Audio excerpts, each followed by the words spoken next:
Dusty's arrival. The sun hammered Dusty River's parched skin as he steered Pepper, his dependable Appaloosa, toward Harmony Gulch. Irony dripped from the town's very name. Buildings slumped like defeated soldiers, paint flaked in sun-scorched patches, and miniature cyclones of dust pirouetted down vacant streets. A solitary tumbleweed bounced across his path, a dismal welcome. Eyes, like cautious creatures, peered at him from behind grimy panes and shadowy recesses. Suspicion coated them, thick as the grime ingrained in their garments. No open smiles, no friendly gestures, only guarded assessments. He was an outsider, a rare commodity in a place like Harmony Gulch, and rarely prized. Dusty reined in Pepper before the saloon, its swinging portals emitting a rusty groan. The rusty spur, the sign declared, though both lumber and lettering had long passed their prime. Dismounting, the saddle leather complained with a creak. He tethered Pepper to the weathered hitching post. The horse exhaled a snort, twitching its tail against the persistent drone of flies. He pushed through the saloon doors, their hinges unleashing a tortured shriek. Inside, the gloom offered sharp relief from the sun's glare. The air, stagnant and heavy, reeked of stale beer, cured tobacco, and a nameless, stale musk. A sparse scattering of men occupied the space, silently nursing amber fluids. Conversation died as he entered, every gaze pivoting toward him. Behind the bar, a bulky figure with a sweeping mustache like a weeping willow finished polishing the counter. He paused, his eyes like chips of flint. "Something I can get for you, stranger."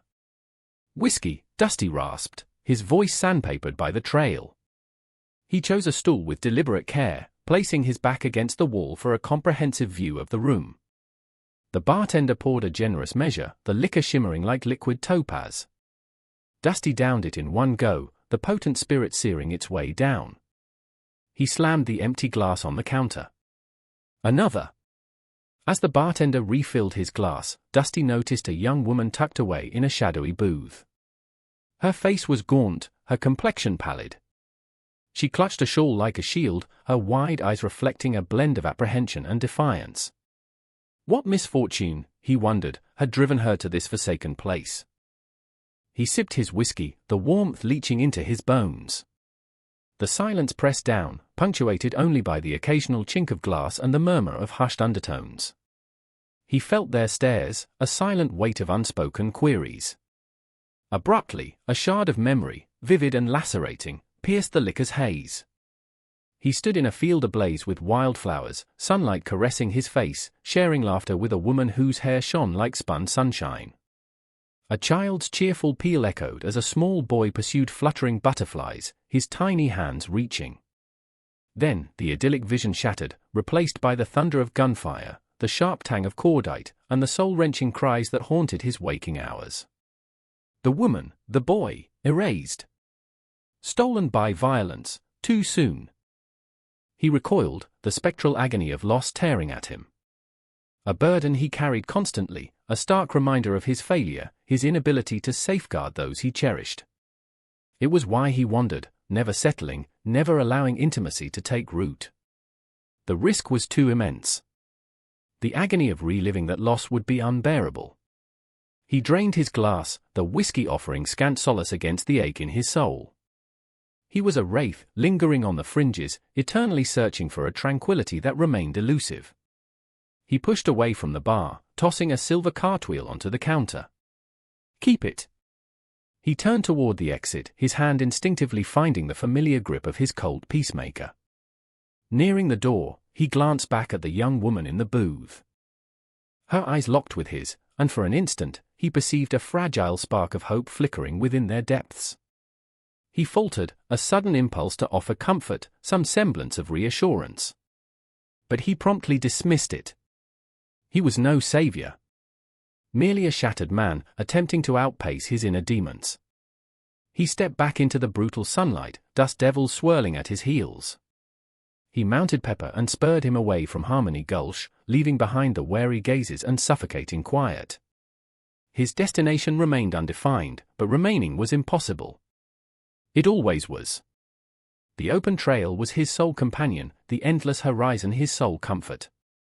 The Blindfolded Sisters. The wagon groaned its complaint as it trundled into Harmony Gulch, a discordant symphony of protesting wood and straining axles. Its occupants were even more jarring to the townsfolk than the noise. 3 young women, each visibly pregnant, sat rigidly on the worn bench seat, their eyes obscured by tightly bound strips of dark cloth. Willow Green, the eldest, gripped the reins with white knuckles, her jaw tight. "Easy now, Bess," she murmured to the horse, her voice a low, soothing hum that barely masked the anxiety thrumming beneath her skin. Her sisters, Rose and Daisy, sat on either side of her, their hands clasped tightly together. A hush fell over the already subdued town as the wagon rolled past the general store and the blacksmith's, drawing stares like flies to honey. Children pointed, their whispers sharp and curious. Men leaned against the saloon, their faces etched with suspicion and a disconcerting mixture of pity and lust. "Are we there yet, Willow?" Daisy asked, her voice laced with impatience. She shifted uncomfortably, her fingers drumming a frantic rhythm against her swollen belly. "Almost, Daisy," Willow replied, her voice strained. "Just a little further." She hoped she sounded more confident than she felt. The air in Harmony Gulch was thick with unspoken judgment, and she could feel it pressing down on them like a physical weight. Rose whimpered softly. I don't like this, Willow." "All those eyes, they can't see yours, Rose," Willow reminded her gently. "Remember what Mama said. Their gazes can't touch you if you can't see them." The wagon lurched to a halt, throwing the sisters forward. Willow swore under her breath. "Sorry, girls.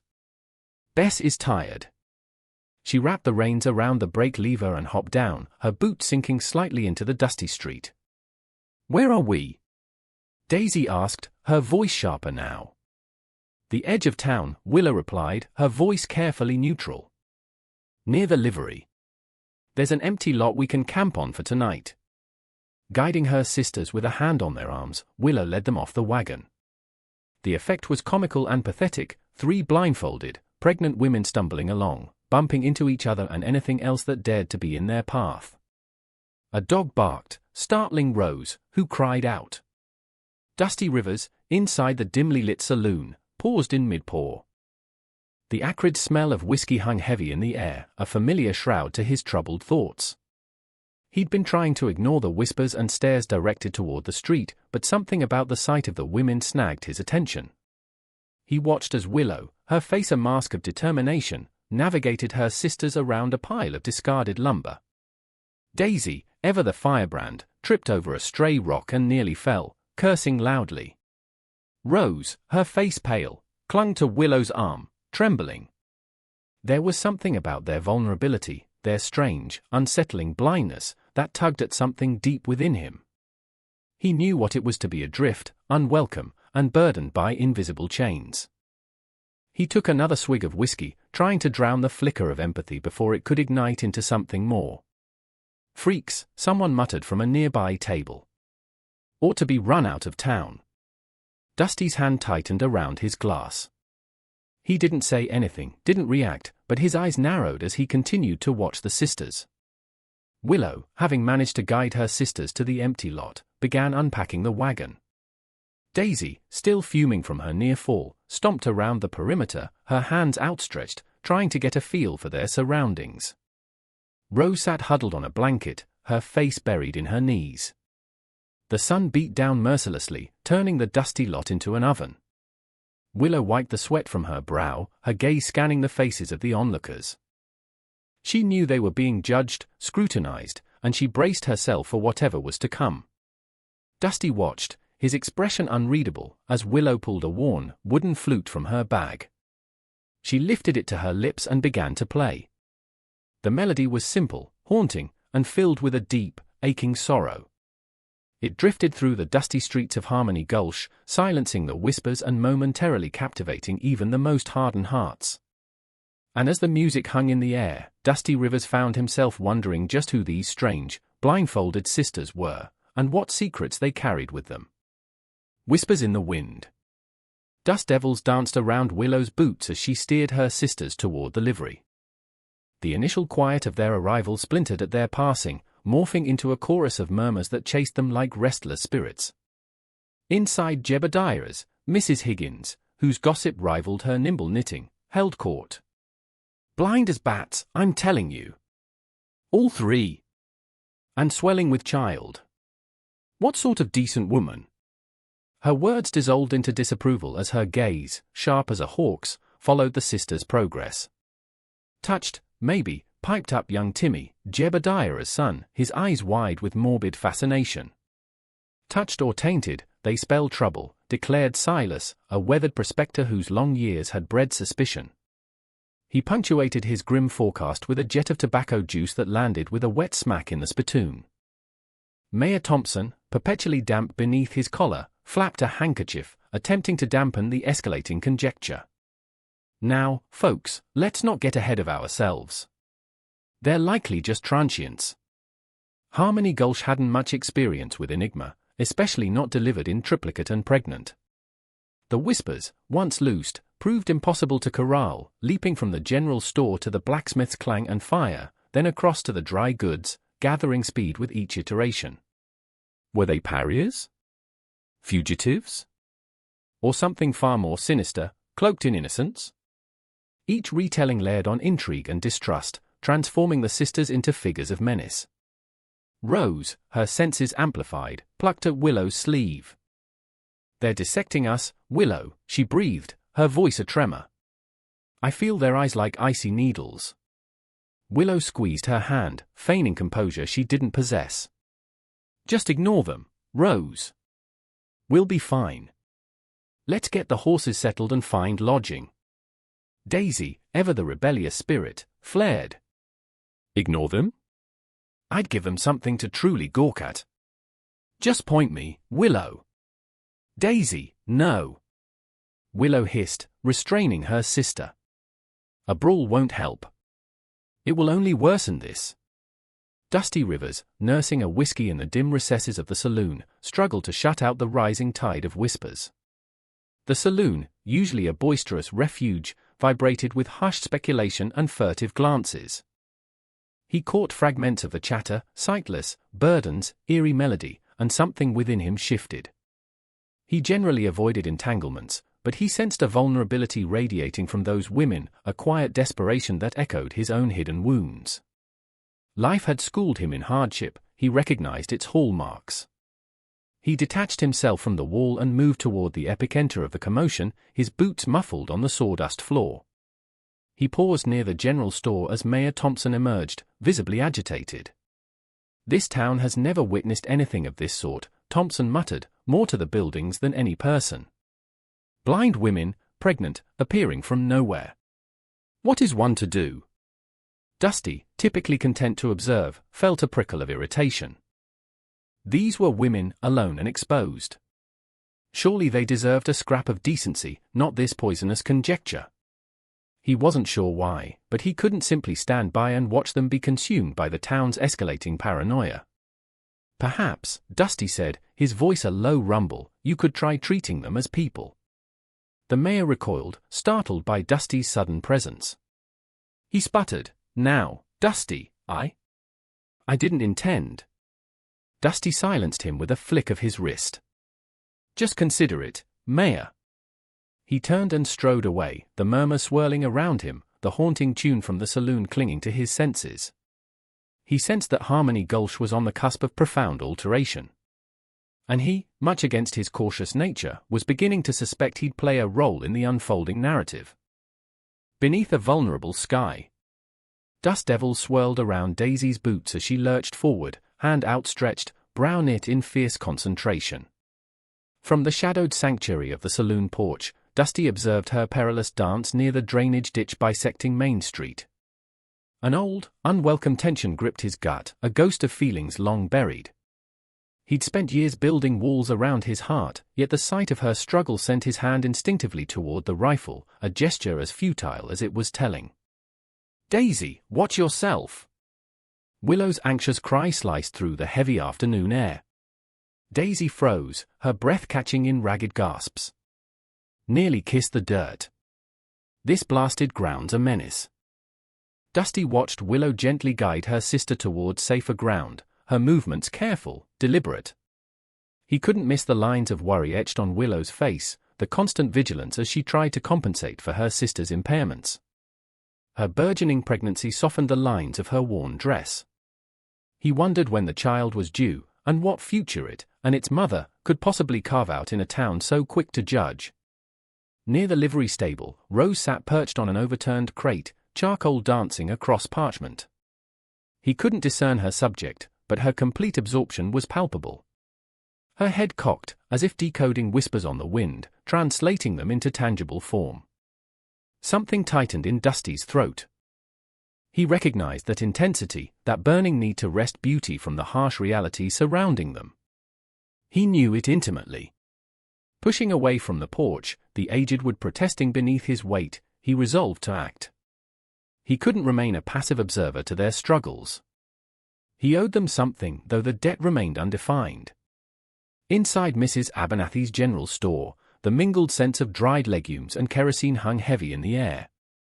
Willow stood at the counter, her voice steady as she recited her needs. A sack of flour, 10 pounds of sugar, a bolt of muslin, and... Her fingers worried the hem of her faded dress. A spool of thread, if you have it. Mrs. Abernathy, a woman whose features perpetually conveyed disapproval, moved with deliberate slowness, her eyes narrowed as she measured the flour. The other patrons, 2 farmers in dungarees and a woman cradling an infant, regarded Willow with undisguised suspicion and curiosity. $2.75, Mrs. Abernathy stated flatly. Willow carefully extracted coins from a small, time-worn pouch. Her hands trembled almost imperceptibly. Dusty noticed Mrs. Abernathy refrained from offering a bag, forcing Willow to clumsily gather her purchases. Anything else? Mrs. Abernathy's tone all but dared her to ask. Willow hesitated, then swallowed. Do you have any salve for burns? Mrs. Abernathy's gaze sharpened. Burns? How'd that happen? Daisy, a small mishap with the stove. Willow's voice was barely audible. Mrs. Abernathy's lips thinned to a bloodless line. I might have something. But it comes at a price. She disappeared into the back, reappearing with a tiny tin. 50 cents.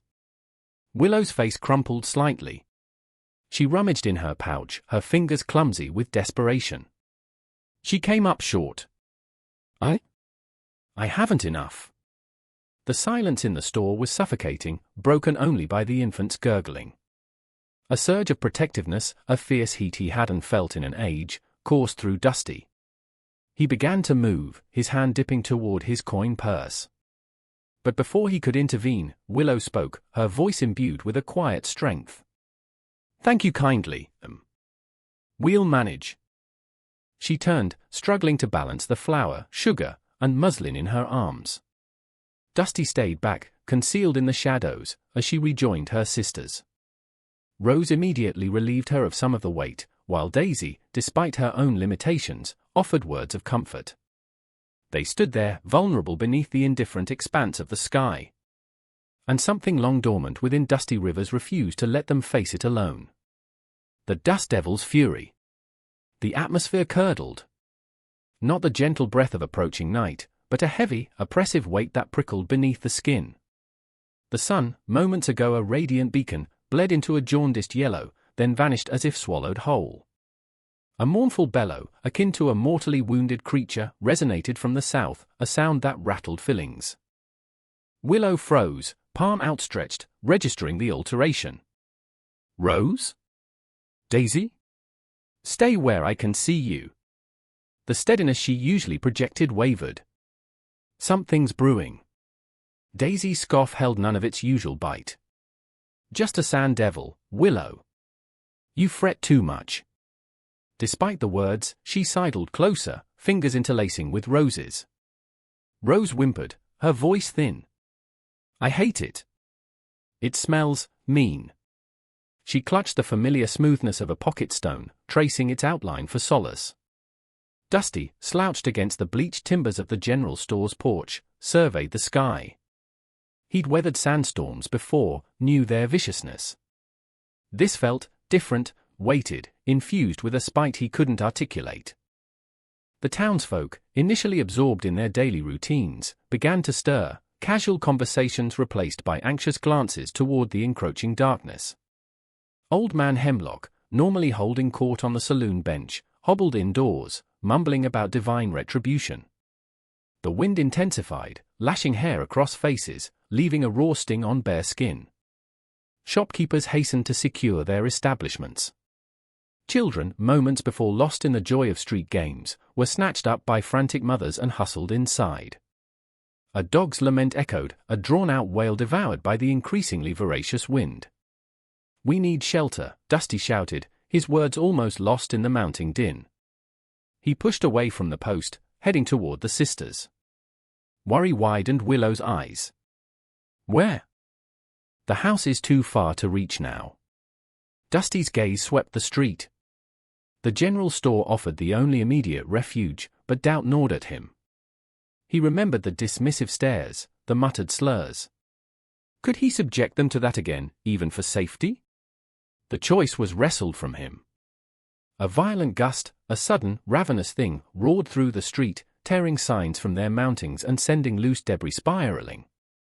Rose shrieked as a sheet of rusted metal sliced through the air, missing her by inches. Instinct overriding thought, Dusty acted. He seized Willow's arm, his grip firm yet careful. "The store. Move!" He propelled her forward, Rose and Daisy stumbling in their wake. The entrance to the general store was a scene of panicked chaos. People surged and jostled, fighting for entry. Dusty leveraged his size and strength to carve a path, using his body as a shield for the women. He registered the hostile looks, heard the grumbled complaints, but ignored them. His sole focus was sanctuary. Inside, the air hung thick with dust and dread. Kerosene lamps flickered erratically, painting elongated, distorted shadows on the walls. Mr. Abernathy, the store owner, barked commands, his face flushed with terror. "Back room!" Dusty bellowed over the uproar, steering the sisters toward a small storage space. It was cramped and musty, but provided a semblance of safety from the tempest. As they huddled together, the storm unleashed its full fury. The wind shrieked like a tormented spirit, rattling the window panes and threatening to tear the walls apart. The air became a gritty, blinding fog, each breath a struggle. Outside, visibility vanished, replaced by a swirling vortex of ochre. Rose wept openly, clinging to Willow. Daisy, her complexion ashen, clutched her sibling's hand. Willow, fighting back her own fear, struggled for composure. "It'll pass," she insisted, her voice strained. "It always does." But this maelstrom felt different. More potent, more implacable. A shiver of premonition crawled up Dusty's spine. This was no ordinary dust storm. This was a raw force unleashed, a rage poised to devour everything in its path. He knew then that Harmony Gulch, and every life within it, would be forever altered. The sisters' delicate conditions added another layer of peril, and even the general store seemed a flimsy barrier against the coming devastation. A cowboy's choice. The wind keened, a banshee wail that gnawed at Dusty's fraying resolve. He watched Willow, Rose, and Daisy shrink together inside the general store, their expressions mirroring the tempest outside. Willow's fingers, he noticed, worried Rose's forearm, Daisy's lashes fluttered like trapped moths. 3 blind women, pregnant, stranded against a maelstrom that felt personal, vindictive. A knot tightened in his stomach. He should ride out. Harmony Gulch was meant as an escape, a place to inter the specters that plagued him in the West's quiet embrace. Entanglement, accountability, a road he swore was long behind him. He recalled the shrieks, the acrid tang of burning wood, the leaden weight of impotence as his home dissolved in flames. Too slow. Too hesitant. He'd failed those he loved most. The memory struck him, a brutal uppercut. His fists clenched, bloodless. He couldn't stand idly by, a repeat performance with a new cast of characters. Dusty levered himself from the counter, resolve hardening his features. He crossed to the sisters, the floorboards groaning a protest. "This ain't no ordinary squall," he stated, his voice gravelly but resolute. We gotta find better shelter. Something sturdier. Willow tilted her face, her sightless eyes seeking him out. Where to? My cabin, he responded, the words unfamiliar on his tongue. It's got a root cellar. Solid construction. Rose inhaled sharply, her hand flitting to her mouth. But the storm. Daisy, ever practical, interjected. Can we even make it? Dusty weighed the odds. The tempest intensified, the strange crimson dust lashing at his exposed skin, stealing his breath. Time was a luxury they didn't have. We have to try. Stay close. He took Willow's arm, his grip surprisingly tender. I'll guide you. The general store door swung outward, and they plunged into the chaos. The wind clawed at them, a rabid beast eager to shred them. Visibility evaporated, the world reduced to a churning ochre nightmare. Willow stumbled, tripping over a warped plank. Dusty hauled her upright. Easy does it, he bellowed over the din. A whimper escaped Rose, swallowed by the wind's fury. Daisy, ever defiant, muttered a curse. Their fear was a tangible thing, a contagion fueling his own resolve. He wouldn't fail them. He moved with caution, piloting Willow forward. Rose clung to Willow's other side, while Daisy brought up the rear, her youthful vigor flagging under the storm's relentless assault. The gales hammered them, threatening to blow them astray. Dusty squinted, his eyes burning with grit. The faint silhouette of his cabin was a distant promise, a beacon in the roiling nothingness. Abruptly, Rose emitted a piercing cry that cut through the storm's cacophony. I can't see. Dusty halted, his pulse hammering in his ears. Rose, you're blind, remember. Daisy snapped, her tone a blend of impatience and panic. No, I mean everything's just red. Only red. Her voice was hysterical. The realization dawned on Dusty, the alien dust was affecting her uniquely. The storm wasn't merely obscuring their vision, it was exacerbating their blindness, transforming it into a terrifying sensory overload. He knelt beside Rose, heedless of the stinging dust coating his face. He grasped her shoulders, his touch firm, grounding. Rose, listen to me. You're all right. I'm here. We will get through this. He glanced at Willow, her face ashen. She trusted him, their lives hung in the balance. He straightened, his shoulders firm. Hesitation was a luxury he could no longer afford. He had to be their anchor. Daisy, take Rose's arm, he barked. Willow, stay close to me. We're almost there. He pressed on, shielding them from the brunt of the gale. He focused on the distant outline of his home, willing them forward. Each step was an ordeal, a desperate fight against the natural forces. Yet with each step, Dusty felt something inside him transform. The fear lingered, but it was tempered by a nascent sense of purpose. He wasn't just fleeing his past any longer. He was struggling for their survival. He was making a selection. A cowboy's choice. Sanctuary in the saloon. The gale pummeled them, each blast a ravenous maw seeking to devour them from Dusty's grasp. He shielded Willow, her slender form a meager shield against the tempest's fury. Almost there, he bellowed, his words lost in the storm's roar. He tightened his hold on her arm, maneuvering her around a fallen limb, thick as a grown man. Careful! Rose whimpered, her breath shallow and uneven. I can't see a thing. You don't need to, Willow reassured, her voice strained. Just stay with Dusty. He knows the way. Daisy, ever pragmatic, muttered, easier advised than executed. This wind's insane. Nonetheless, she kept pace, her hand clasped tight in Rose's. Dusty concentrated on the treacherous ground, each step measured. This terrain was etched in his memory. He'd tracked game through whiteouts and ridden out worse gales, though nothing felt quite like this. The atmosphere crackled with an odd energy, raising goose flesh on his arms. He guided them toward the dilapidated saloon, a leftover relic from Harmony Gulf's fleeting gold rush, now a forgotten husk on the town's fringe. Its decaying board shrieked under the wind's assault, but it offered more refuge than the open plain. There, he roared, pointing to the shadowy bulk ahead. The saloon. Nearly there. The saloon doors hung crooked, one ripped clean off its frame. Inside, shadows writhed in the gloom, punctuated by flashes of lightning.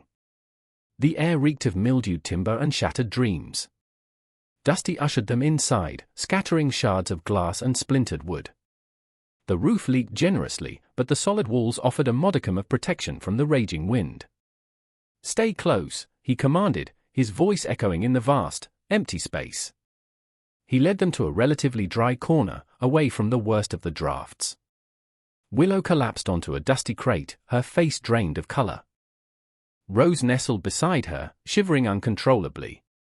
Daisy, predictably restless, began to patrol the perimeter. "Is it safe here?" Rose whispered, fear lacing her tone. "Safer than braving the storm," Dusty replied, his gaze surveying the interior.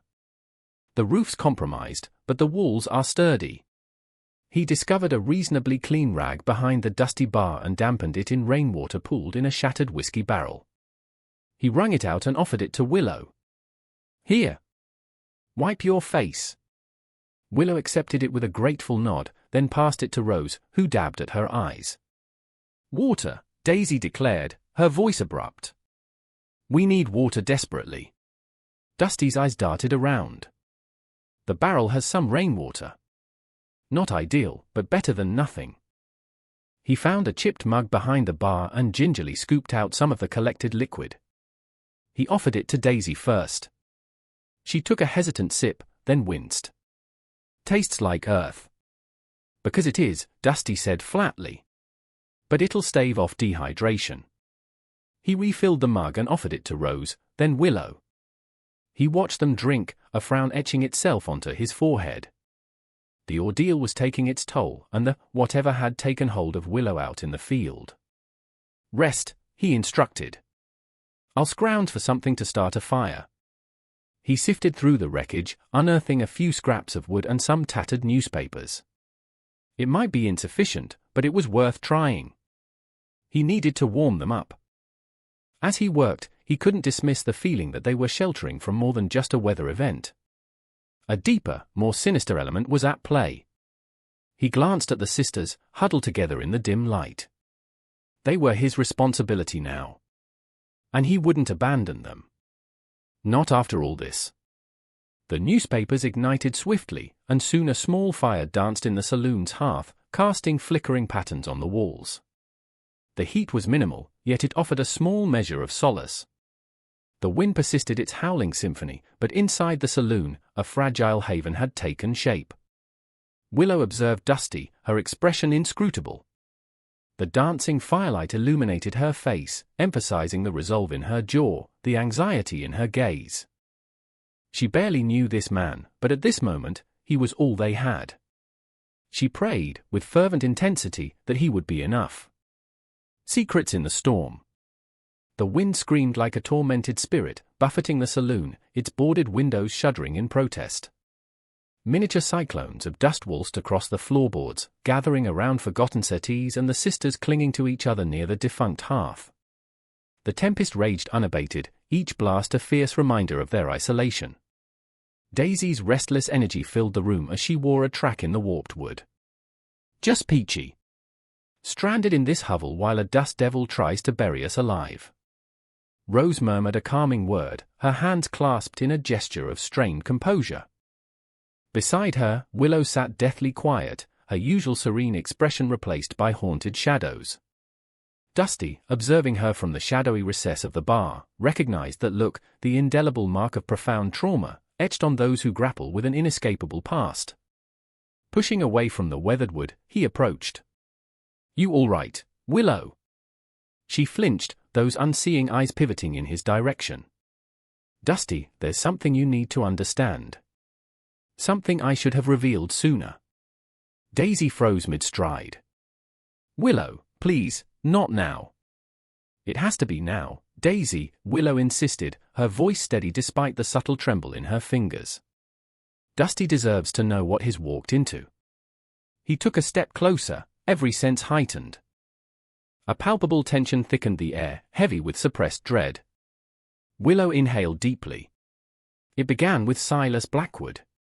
He descended upon Harmony Gulch peddling promises of prosperity, offering solutions for our predicament. Daisy's retort cut through the gloom, our destitution.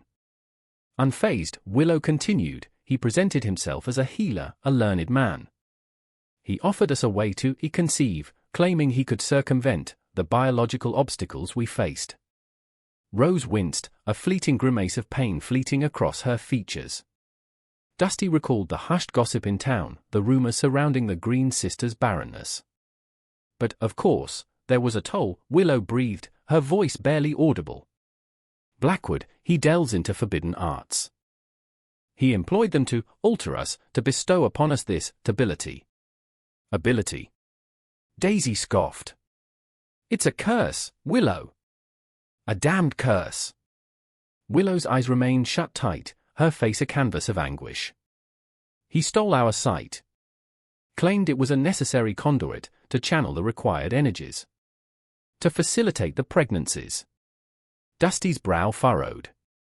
He blinded you? Just to impregnate you. More than just that, Willow corrected, her voice quivering.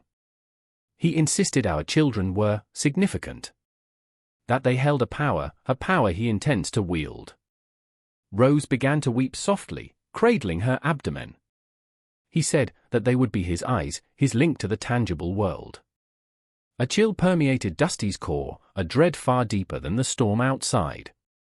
This was no mere crisis, but a calculated cruelty, a depraved scheme with the sisters as its nucleus. What kind of power? He pressed, his voice a low rumble. Willow hesitated, her brow furrowed in concentration. I only have fragments. He mentioned primeval energies, a lineage intertwined with this very soil.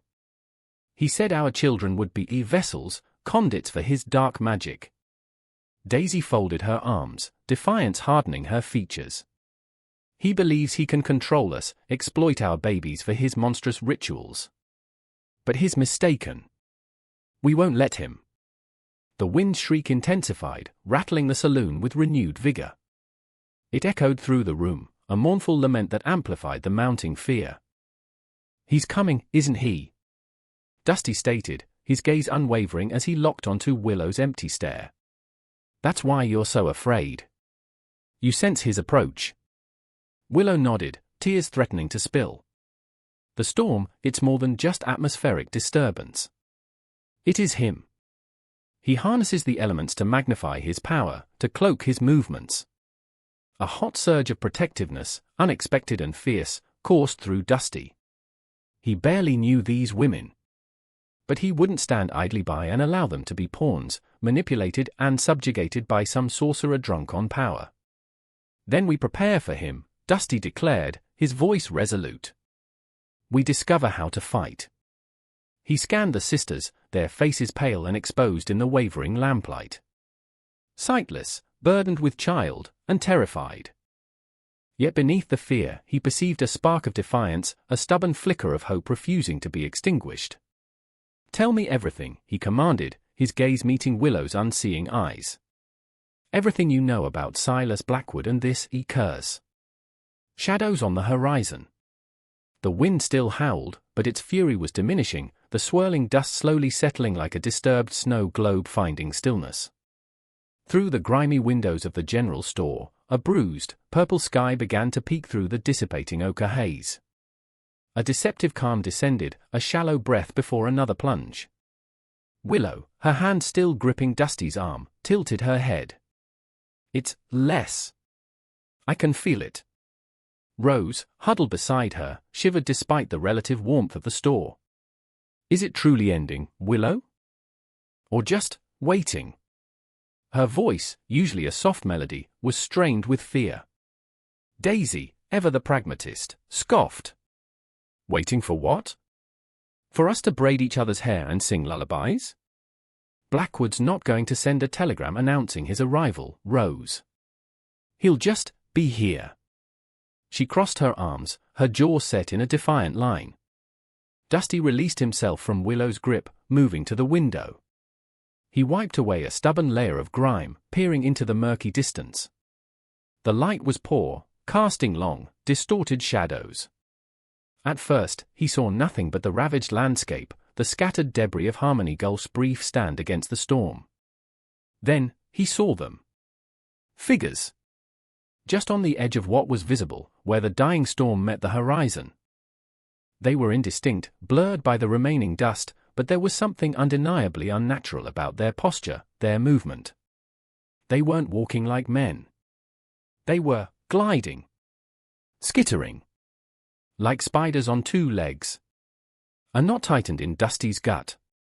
He'd seen enough of the world's dark corners to recognize the stench of unnaturalness. Those weren't ordinary men caught in the storm. Those were Blackwood's hounds. "We're not safe," he said, his voice low, barely above a whisper. Willow's head snapped towards him. What do you see?" He didn't want to frighten them more than they already were, but he couldn't lie.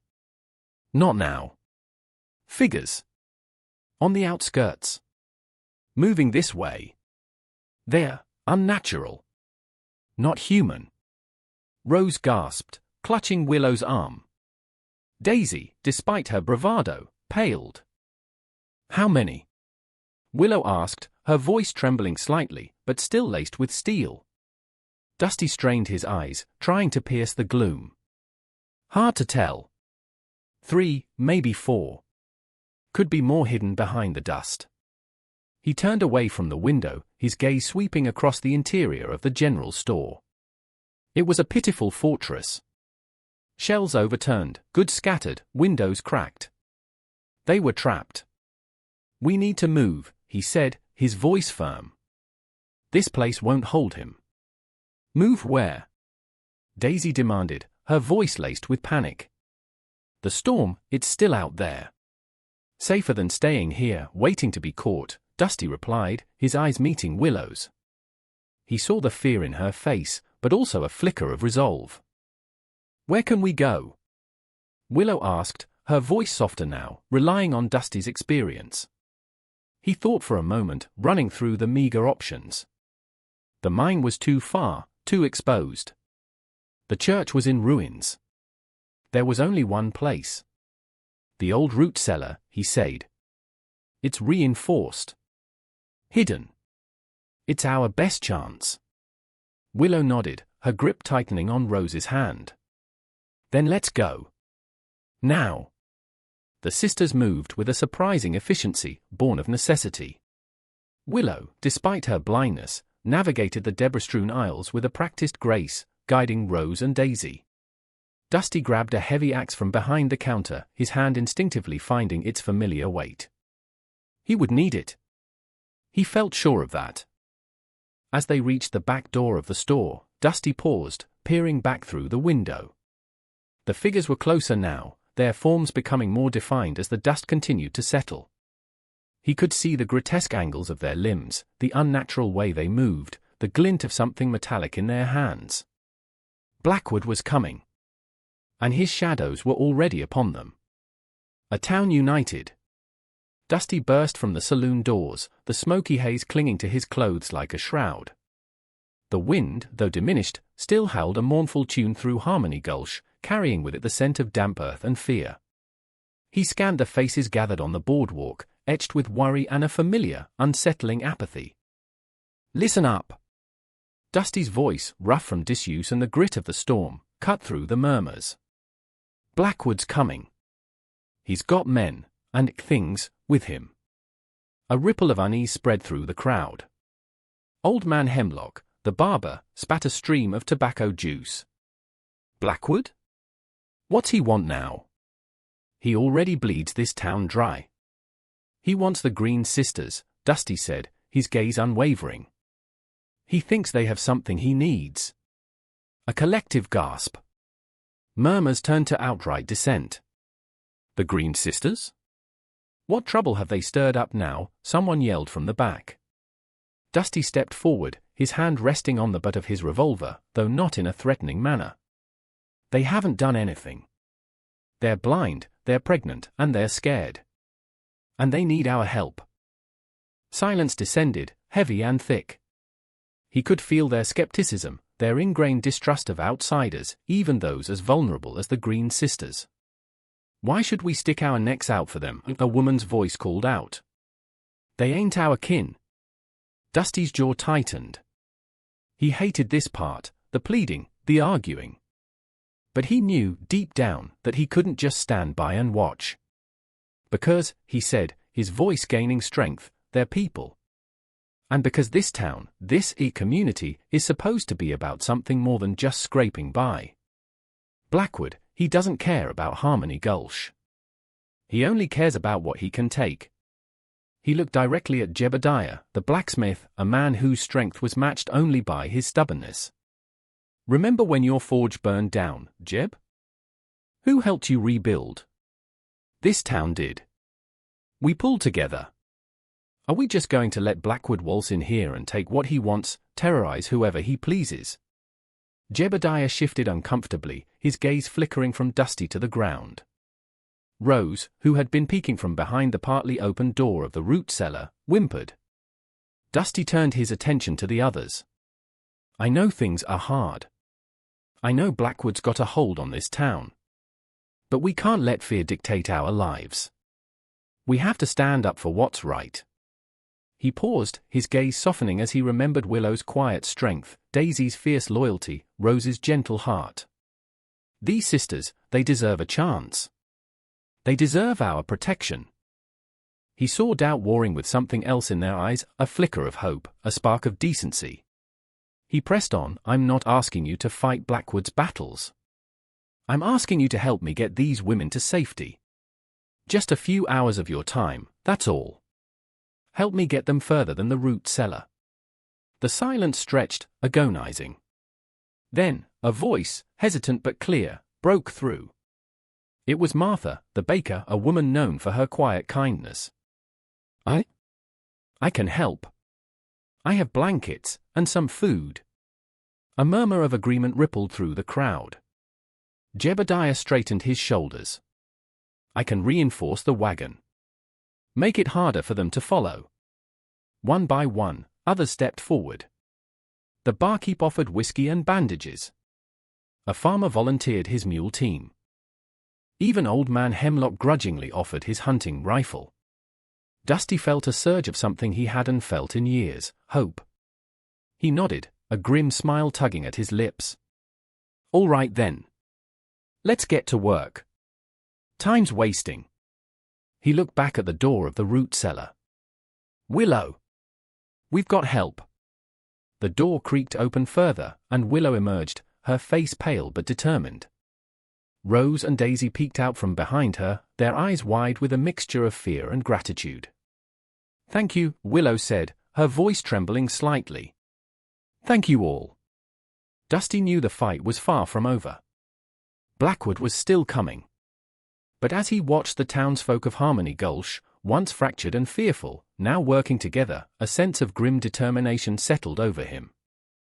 They might be outmatched, but they wouldn't go down without a fight.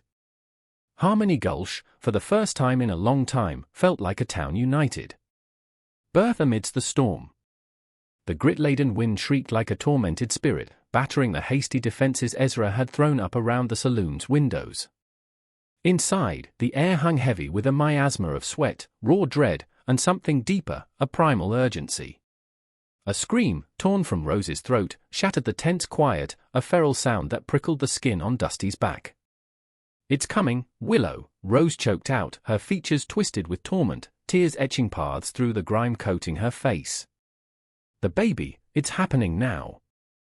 Willow, her own swollen belly a tangible reminder of shared fate, knelt beside her sister, hands fluttering like trapped birds. "Easy, Rosie, easy. Remember what I taught you. The garden." Rose squeezed her eyes shut, her grip on Willow's hand vice-like. "Sunflowers, buzzing bees." Before Willow could reassure her, Daisy yelped, clutching at her own midsection. "Willow! Something's wrong with me too. It feels just like Rose described." Panic flickered in Willow's gaze, momentarily eclipsing her composure. Two sisters, caught in the throes of childbirth, while Silas Blackwood and his band were undoubtedly closing the net. She looked to Dusty, her expression a silent plea. "I'll fetch Martha," he responded, already heading towards the back room where the town's midwife, a weathered woman with hands like braided rope, was organizing her implements. The sight of the sisters in such distress, new life struggling to emerge amidst the impending chaos, it sparked something dormant within him, a protective fire he believed extinguished long ago. Martha swept into the main room, her face etched with concern, but her movements decisive. Great heavens, 2 at once? This'll be a trial. Dusty, stoke the fire and get more water boiling. And someone, find me clean cloths. Buckets of them. The saloon transformed into a makeshift birthing chamber. The townsfolk, huddled in the shadows, offered what aid they could. Ezra attacked the woodpile with renewed fervor, feeding the hungry stove.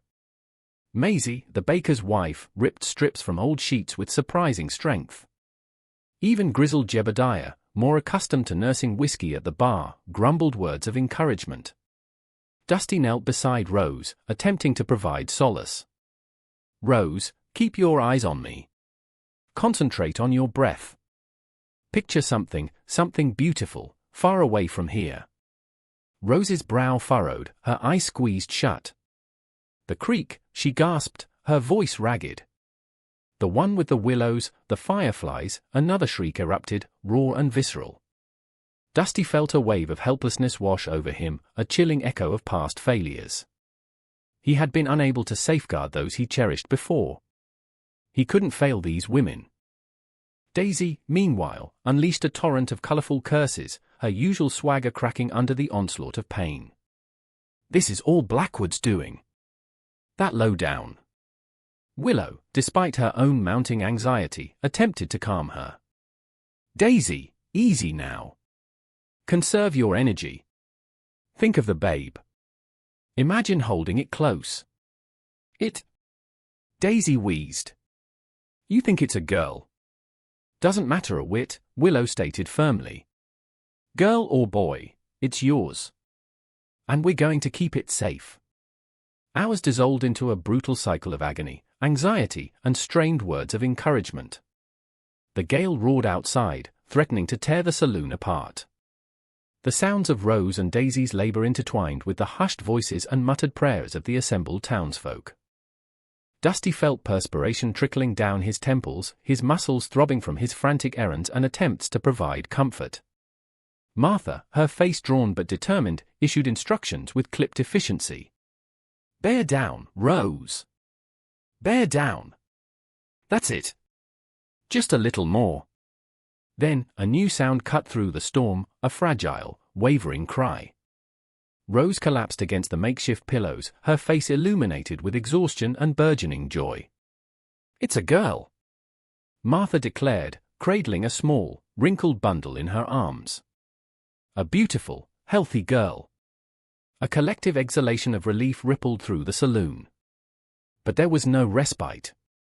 Daisy was still struggling, her face a mask of agony. And the wind outside seemed to intensify, carrying with it the faint, yet unmistakable cadence of approaching hooves. Showdown at Harmony Gulch. The saloon doors splintered inward, flung wide with a force that sent splinters like angry bees across the room. Blackwood stood silhouetted against the swirling crimson dust, his coat billowing, a sneer twisting his lips. He looked less like a preacher now, more like the desert itself, unforgiving and cruel. Behind him, barely visible in the storm's maw, were the shapes of his riders, their faces obscured by bandanas and shadows. Daisy screamed, a sharp, ragged sound that tore through the makeshift birthing chamber. Rose clutched her newborn daughter, her eyes wide with terror. Willow, despite her blindness, turned her face towards the sound of Blackwood's arrival, her expression a mask of grim determination. Dusty stepped forward, his hand hovering near the Colt peacemaker strapped to his thigh. He didn't draw it. "Not yet." "Blackwood," he said, his voice steady despite the tremor in his gut. "This ends here." Blackwood chuckled, a dry, rasping sound. "You think you can stop me, Rivers? A washed-up gunslinger playing hero? These women are mine. Their children will be born into my service. They ain't yours, Dusty spat. They were tricked. Lied to. But they're free now. Free? Blackwood's eyes flashed. They are bound by blood and magic, a binding you cannot comprehend. He raised a hand, and the wind inside the saloon seemed to intensify, swirling around Dusty like a malevolent spirit. Outside, a cacophony erupted. A fusillade of gunfire, poorly aimed but enthusiastic, peppered the air. Someone yelled, "Get out of our town, Blackwood," followed by the distinct clang of a frying pan hitting something metallic, likely one of Blackwood's horses. Blackwood's concentration wavered, a flicker of annoyance crossing his face. "Fools," he roared, his voice amplified by the storm. "You dare defy me?" That was all Dusty needed. He didn't reach for his gun. Instead, he grabbed a bottle of the saloon's rock-gut whiskey from the bar, uncorked it with his teeth, and hurled the contents at Blackwood. The whiskey splashed across Blackwood's face, momentarily blinding him. It wasn't the whiskey itself, but what Dusty did next. He knew Blackwood's weakness, the source of his power, the ancient, gnarled staff he always carried. It wasn't on him. But Dusty knew where it was. "Remember that mine shaft, Silas?" Dusty yelled, taunting him. "The one you used for your rituals? The one you said was filled with cursed earth?" Blackwood roared, wiping the whiskey from his eyes. "You dare!" Dusty grinned, a flash of something almost feral in his eyes. "I dare. And I also seem to recall you mentioning that the magic is tied to that land." He vaulted over the bar, ignoring the chaos erupting around him. The townsfolk, bless their misguided courage, were keeping Blackwood's men occupied, giving him a chance.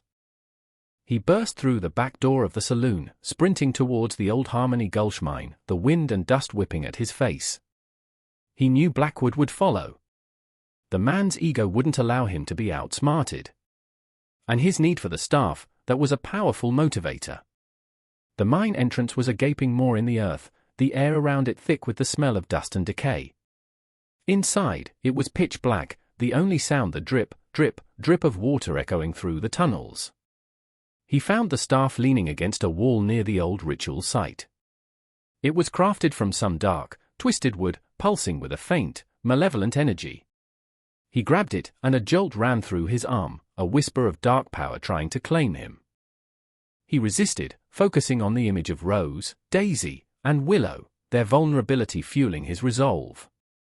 Blackwood appeared at the entrance, his face contorted with rage. "You can't control that power, Rivers," he snarled. "It will consume you." Dusty ignored him. He raised the staff, not knowing exactly what he was doing, acting on instinct. He remembered Willow saying the land was sick, corrupted by Blackwood's magic. He focused on that sickness, on the darkness clinging to the earth. He channeled all his rage, his guilt, his newfound determination to protect the sisters, into the staff. A blinding light erupted from the staff, illuminating the mine shaft in a brilliant, almost painful glow. The ground trembled. Blackwood screamed, a sound of pure agony. The light intensified, then pulsed outward, a wave of pure energy washing over the mine, over Harmony Gulch, over the land itself. Then, silence. Dusty stumbled, the staff falling from his grasp. It landed on the ground, inert, the dark energy extinguished. He looked up. Blackwood was gone. Vanished. The storm outside seemed to lessen, the wind dying down to a gentle breeze. He didn't know if he'd killed Blackwood, or simply banished him. He only knew that the threat was gone. For now. He walked back towards the saloon, the taste of dust and victory bitter on his tongue. He knew the fight wasn't truly over. Blackwood was a symptom, not the disease. But for now, the sisters were safe. And that was enough. A new dawn. The air in Harmony Gulch held a new flavor, scrubbed clean by the departing storm and seasoned with a hope long since devoured by grit and despair. The heavy pall Blackwood had draped over the town had dissipated, replaced by a fragile, budding elation. Dawn's first light saw Willow's labor commence. Her sisters flanked her in the hastily tidied saloon, anxiety and anticipation warring on their faces. Rose's soft, lilting melody filled the space, her hands fluttering like nervous birds above Willow's swollen form.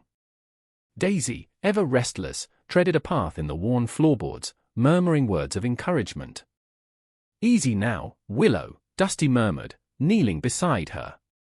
His voice, raspy from years of silence, held a surprising tenderness. "Just breathe through it." Willow gripped his hand, her face a mask of pale effort. "Easy for you to preach," she managed, a faint smile flickering across her lips. "Just promise they'll be safe."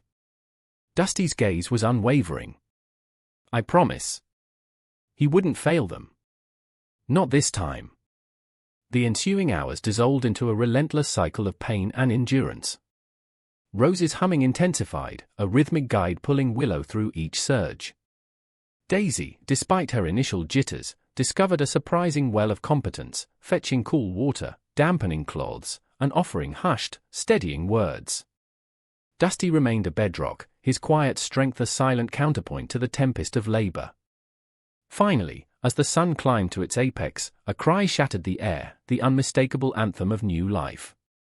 Tears spilled down Willow's cheeks as Rose placed the newborn in her arms with infinite care. A girl. Tiny, flawless, and miraculously thriving. "She's exquisite," Willow breathed, her voice thick with emotion. Before the day was out, Rose and Daisy followed suit, each delivering healthy baby daughters of their own. The saloon resonated with coos and gentle laughter, a stark symphony compared to the fear and oppression that had held the town captive only days before. As the last rays of the sun painted the saloon in hues of gold, Willow's voice, clear and resolute, cut through the happy sounds. "It's time," she announced, her fingers reaching for the knot of her blindfold. Rose and Daisy mirrored her action, their hands trembling ever so slightly. Dusty held his breath, his heart hammering against his ribs. He had only known them as shadows, figures veiled in darkness. What vision awaited him? With a shared, silent understanding, the sisters simultaneously loosened their bonds. Sunlight kissed their eyes, and Dusty gasped. They blazed with life. Emerald green, sapphire blue, and amber gold pools reflecting the joy of the moment, the miracle of birth. They were not the broken, haunted women Blackwood had profited from.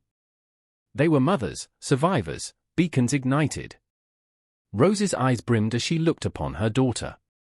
"She's absolutely perfect," she whispered, awestruck. Daisy, ever practical, flashed a grin. "She's got my spirit," she declared, her amber eyes dancing with mischief. Willow turned to Dusty, her emerald gaze filled with profound gratitude. "Thank you," she said simply. "For everything." Dusty could only nod, words failing him to convey the depth of his feeling. He had sought oblivion in Harmony Gulch, only to unearth something infinitely more precious, a purpose. News of the triple births and the vanishing curse coursed through Harmony Gulch like an electric current. People shuffled out of their dwellings, their faces etched with disbelief and wonder. They congregated outside the saloon, eyes glued to the windows, as if expecting the heavens to part. And in a way, they did. Willow, Rose, and Daisy emerged onto the porch, each cradling her newborn child. Bathed in the amber glow of the setting sun, they appeared almost otherworldly. A collective intake of breath swept through the assembled townsfolk. Old Man Hemlock, whose face hadn't cracked a smile in years, dabbed at a stray tear. Mary Beth, the saloon keeper, appeared with a platter of freshly baked biscuits, her hand shaking with a mixture of excitement and relief. Even Jebediah, the town's resident drunk, stood tall, his gaze unusually clear and focused. The celebration raged late into the starlit night. Music mingled with laughter and shared stories. The people of Harmony Gulch, once fractured and fearful, were now bound together by a potent sense of optimism and potential. They had witnessed a genuine marvel, and it had irrevocably altered them. Dusty lingered at the fringes of the crowd, observing the revelry. A warmth unfurled within him, a sensation he hadn't known for what felt like an eternity. He was no longer an outsider, a spectre haunted by his past. He was integral to this community, a guardian of these women and their progeny. As constellations wheeled across the inky sky, Willow approached him, her baby daughter nestled in her arms. "Harmony Gulch will never be the same," she murmured, her voice hushed with reverence. "No," Dusty agreed, his gaze sweeping over her, the town, the horizon that stretched before them. "It won't." Evil might still lurk in the shadows, but he knew, with unwavering certainty, that they could confront anything, so long as they faced it together. Harmony Gulch had transformed into something far more profound than a dusty, forgotten settlement. It was a sanctuary, a beacon, a living testament to the regenerative power of hope and the unyielding resilience of the human spirit. Finally, it was home.